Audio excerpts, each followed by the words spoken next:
Hello friends, இன்றைக்கி என்ன பார்க்க போகிறோன்னா, நாங்கள் எள்ளுக்காய் போட்டிருந்தோம். எள்ளுக்காய் எல்லாம் காஞ்சிச்சுங்க ஃப்ரெண்ட்ஸ். இப்போ எல்லாம் உதறிட்டுருக்குறோங்க ஃப்ரெண்ட்ஸ். அம்மா உதறிட்டுருக்குதுங்க ஃப்ரெண்ட்ஸ்.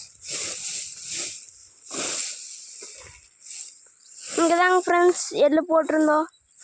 எல்லாம் இப்போ எல்லாம் பில்லு வந்து ஏறிடுச்சுங்க ஃப்ரெண்ட்ஸ். பாருங்கள் ஃப்ரெண்ட்ஸ், மாடெல்லாம் அங்கே மேய்ஞ்சிட்டு இருந்துச்சுங்க ஃப்ரெண்ட்ஸ். இப்போ எல்லாம் நல்லா பிடிச்சி கட்டிக்கிறோங்க ஃப்ரெண்ட்ஸ்.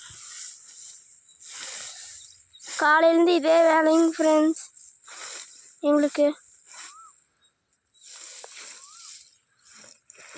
நேற்று எல்லாம் உதறி எல்லாம் கொண்டு போய் வீட்டில் வச்சுக்கிறோங்க ஃப்ரெண்ட்ஸ். இன்னும் இருக்குதுங்க ஃப்ரெண்ட்ஸ், அது எல்லாம் எடுத்துட்டுருக்குறோங்க ஃப்ரெண்ட்ஸ். இதெல்லாம் உதறி விட்டோம், நீ வீட்டுக்கு போகணுங்க ஃப்ரெண்ட்ஸ். அப்புறம் லைக் பண்ணி, ஷேர் பண்ணி, சப்ஸ்கிரைப் பண்ணி, கமெண்ட் பண்ணுங்க ஃப்ரெண்ட்ஸ். விவசாயம் பிடிச்சிருந்தா. Bye friends.